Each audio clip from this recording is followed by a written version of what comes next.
challenge yourself. Solve this differential equation with me. Okay, so it's linear. So we take the integrating factor, e to the integral of 1 with respect to x. So we're looking right there for the 1 times y. So this is e to the x. So we've got to multiply by this. Now we know exactly how it's going to look on the left-hand side when we multiply throughout by e to the x. It will pack up using the product rule in reverse. So we multiply throughout by e to the x.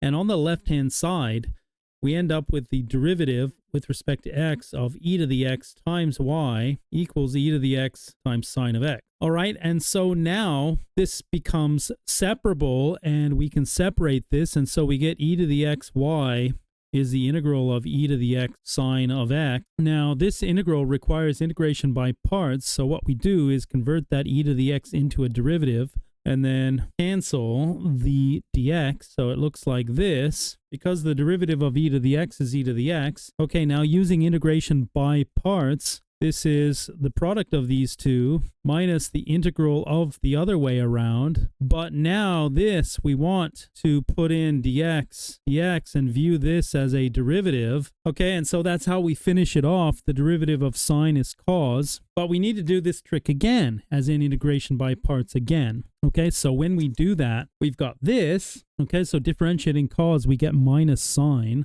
Okay, so now this is something that we have been trying to calculate up here. And so then we see that this equals all of this, but we have two of those now if we take this over to the left-hand side, and then we can divide by 2, and we'll get this. Okay, finally dividing throughout by e to the x, y equals 1/2 sine x minus 1/2 cos x. And then over here we need a plus c, and so when we divide throughout by e to the x, we get plus c e to the minus x. Okay, just like that. And this is our y.